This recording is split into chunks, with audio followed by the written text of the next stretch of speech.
দর্শক, কদিন আগে আমরা দেখেছিলাম সাবেক উপদেষ্টা আসিফ মাহমুদ সজীব ভুঁইয়ার ফেসবুক পেজ ডিসেবল করে দেওয়া হয়েছিল। ফেসবুক থেকেই এটা করা হয়েছিল। আসিফ মাহমুদ সজীব ভুঁইয়া অভিযোগ করেছিলেন যে নানা ধরনের রিপোর্ট করে এটা করা হয়েছে। এবার জুলাই বিপ্লবের আর এক অগ্রসৈনিক এনসিপির ডাকসাইটে নেতা হাসনাত আবদুল্লাহর ফেসবুক ডিজেবল হয়ে গেছে। একের পর এক তাদের ফেসবুক ডিজেবল হচ্ছে কেন, সেটা একটা ব্যাপার। বলা হচ্ছে ওসমান হাদিকে কেন্দ্র করে বিভিন্ন ভিডিও থাকার কারণেই ফেসবুক ডিজেবল হয়ে গেছে। এর মাঝে আমরা দেখেছিলাম প্রধান উপদেষ্টার ভেরিফাইড ফেসবুক পেজ থেকে ওসমান হাদির কবিতার ভিডিও সরিয়ে নিয়েছিল সরকার। সেটা কেন নেওয়া হয়েছিল সেই ব্যাপারে ধোঁয়াশা সৃষ্টি হয়েছিল। আসিফ মাহমুদ সজীব ভুঁইয়ার ফেসবুক পেজ ডিজেবল হওয়ার পরে সেটার একটা ব্যাখ্যা হয়তো প্রকাশিত হয়েছে যে হাদির ভিডিও নিয়ে হয়তো নানাভাবে দেশে বিদেশে নানাভাবে এমনভাবে রিপোর্ট করা হয়েছে যে হাদিকে অন্যভাবে অস্বাভাবিকভাবে ট্রিট করা শুরু করেছে ফেসবুক।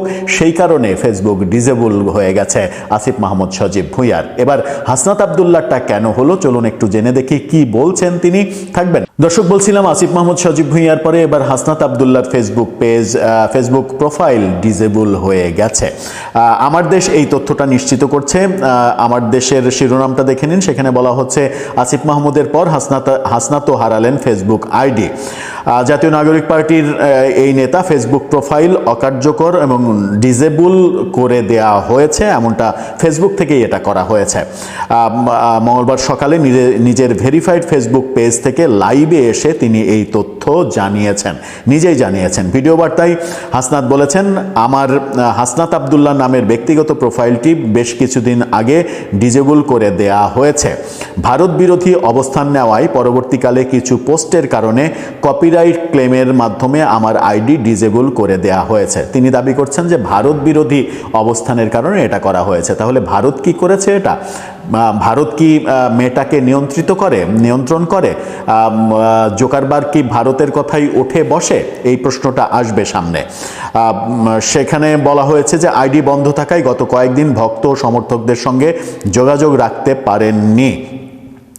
ব্যক্তিগত আইডি অকার্যকর হওয়ায় এখন থেকে তিনি নিজের ভেরিফাইড ফেসবুক পেজ থেকে নিয়মিত সক্রিয় থাকবেন। এর আগে এই পেজটি মূলত অ্যাডমিনদের মাধ্যমে পরিচালিত হতো।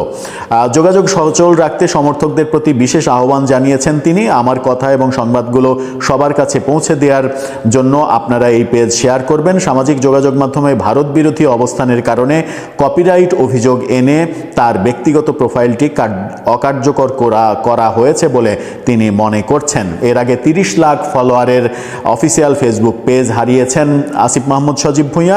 ইনকিলাব মঞ্চের মুখপাত্র শরীফ ওসমান হাদিকে নিয়ে দেওয়া পোস্টে রিপোর্ট করে তার পেজটি রিমুভ করেছে ফেসবুক কর্তৃপক্ষ বলে তিনি জানিয়েছিলেন।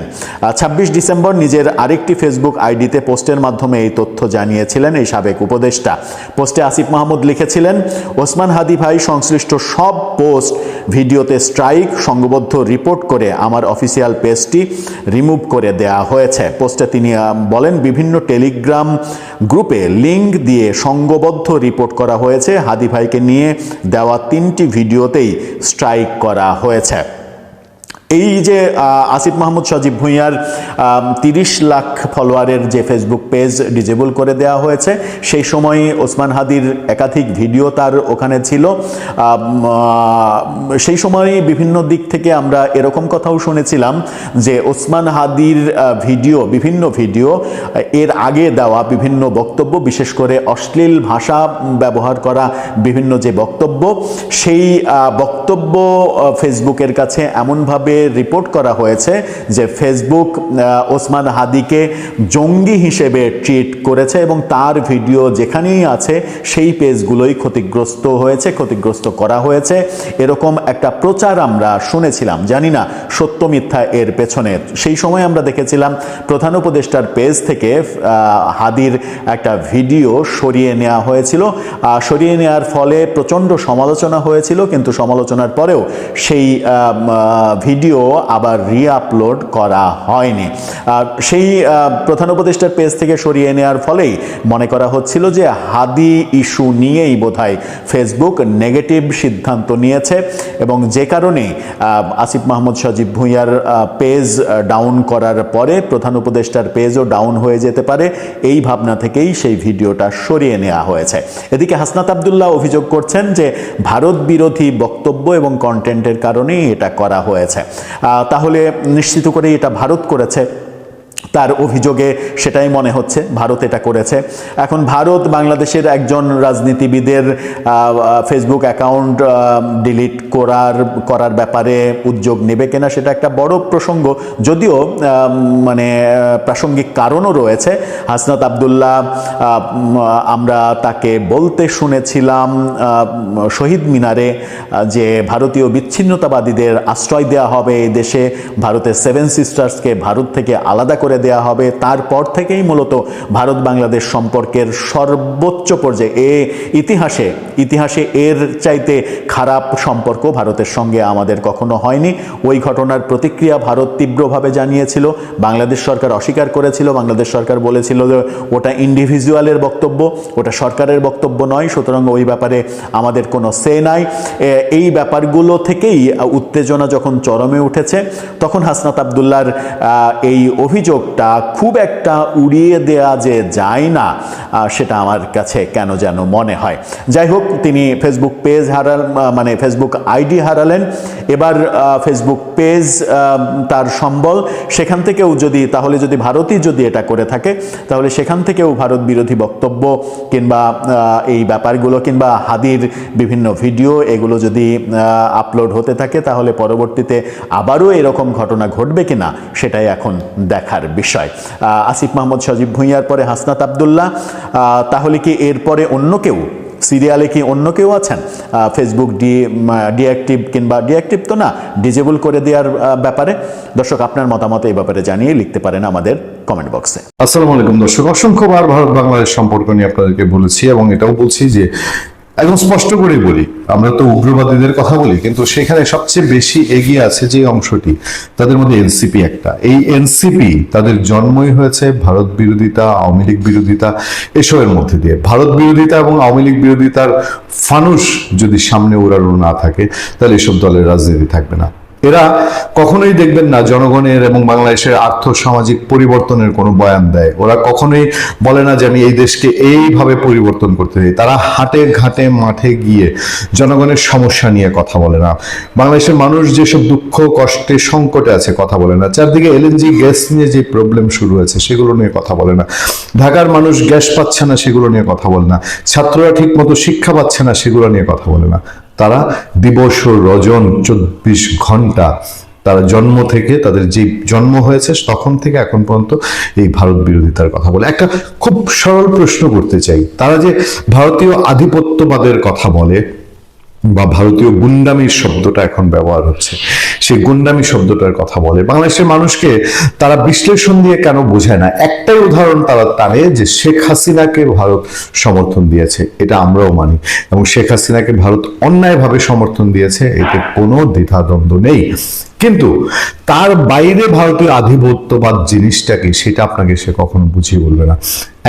এবং তাদের বক্তব্য, তাদের বিবৃতির কারণে আজ এই যে উপদেষ্টারা একটা সময় বলেছে যে মোস্তাফিজকে ভারত অন্যায় অবিচার করেছে, ভারত খেলার মধ্যে রাজনীতি টেনে এনেছে, কাজটা ঠিক করেনি। এই বাংলাদেশ এখন কি করছে? তারাও তো সেই পাল্টা ব্যবস্থা নিতে গিয়ে তারা জিনিসটাকে এখন ইগোর জায়গায় নিয়ে গেছে, এবং এক একটা ক্ষতি, এক একটা প্রবলেম আমাদের সামনে আসছে এবং সামনে আরো আসবে। ভারতের সঙ্গে সামনে আরো বড় বড় বিরোধ বিদ্বেষ দাঁড়াবে। সেই বিদ্বেষের মুখে আমরা কতটা প্রস্তুত, আমরা কতটা শক্তিশালী অবস্থানে আছি আমি জানি না, নাকি আমরা তুরস্ক এবং পাকিস্তানের খেলার গুটি হিসাবে নিজেদেরকে ব্যবহার করতে হয়েছে। আর সেই সময় ঠিক আমরা আগের দিনে যেরকম ট্রানজিস্টার ক্যাসেট রেকর্ডার ছেড়ে দিতাম, ছেড়ে দিলে সেখানে যা যা বাজে চলতো, কখনো ক্যার ঘের ঘের ঘের শব্দ হতে থাকতো, এখন সেই শব্দগুলোই বেরোচ্ছে হাসনাত আব্দুল্লাহদের মুখ দিয়ে। খেয়াল করে দেখবেন ওর সামনে যে খবর, সেখানে বলা হচ্ছে জাতীয় নাগরিক পার্টি এনসিপির দক্ষিণাঞ্চলের মুখ্য সংগঠক হাসনাত আব্দুল্লাহ বলেছেন, ভারতের গুন্ডামির বিরুদ্ধে যারা আপোষহীন ছিলেন ওসমান হাদি তাদের অন্যতম। কিন্তু দুঃখজনক বিষয়, হাদি ভাই শহীদ হওয়ার 3 সপ্তাহ পার হলেও আমরা এখনো তার হত্যার বিচার নিশ্চিত করতে পারিনি। এটি আমাদের জাতির জন্য লজ্জার। আমরা হাদি হত্যার বিচার চাই। কোনো হত্যার বিচার পৃথিবীতে 3 সপ্তাহের মধ্যে হয়েছে এমন কোন নজির হাসনাত আব্দুল্লাহ দাঁড় করাতে পারবেন? আর যে বিষয়টি তিনি বলেছেন, এই যে ভারতীয় গুন্ডামি, এইসব শব্দ ব্যবহার, এর আগে তিনি 7 সিস্টার ভেঙে দিতে বলেছেন, বলার পরে বাংলাদেশের সাথে ভারতের কূটনৈতিক সম্পর্ক একেবারে তলানিতে গিয়েছে। ভারতকে খোঁজ রাখে না এই হাসনাত আব্দুল্লাহরা কে? সরকারে না থাকলেও সরকারে তাদের ভূমিকা কি? সরকারে না থাকলেও হাসনাত, সার্জিস, তাদের যে একটা ভূমিকা আছে, যেহেতু ভারত সরকার খোঁজ রাখে, ফলে তার এক বক্তৃতা আমাদের কূটনৈতিক রেশারেশি, কূটনৈতিক প্রবলেম বাড়িয়ে তুলেছিল। আবার তিনি এই ধরনের শব্দ ব্যবহার করছেন। বুধবার তিনি কুমিল্লার দেবিদ্বার উপজেলার ফতেহাবাদ ইউনিয়ন জয়পুর চানমিয়া মার্কেটের সামনে ওসমান হাদির স্মরণে আয়োজিত মিলাদ ও দোয়া অনুষ্ঠানে প্রধান অতিথির বক্তব্যে এই কথা বলেন। হাসনাত আব্দুল্লাহ বলেন, অতীতে ভারত ঠিক করে দিয়েছে আমাদের দেশ কে চালাবে। এদেশে এজেন্ট নিয়োগ দিয়েছে, যেমন ব্যাংক এজেন্ট দেওয়া হয়। আমি খুব একটা দ্বিমত করব না এটার সঙ্গে। এখানে ভারত অনেক ভুল করেছে, অন্যায় করেছে। এদেশে মোদি এজেন্ট ছিল হাসিনা, এজেন্ট মালিকের কথা মতো দেশ চালিয়েছে, আর যখন পারেনি তখন সেই এজেন্টকে মালিক সরিয়ে নিয়েছে। ভারতের গুন্ডামি, দুর্নীতি, চাঁদাবাজি ও ইনসাফের প্রশ্নে আমরা ঐক্যবদ্ধ থাকব। এই ঐক্যবদ্ধ থেকে শেষ পর্যন্ত এইসব বয়ান দিয়ে বাংলাদেশ ভারত কি তারা যুদ্ধ বাঁধিয়ে ছাড়বেন?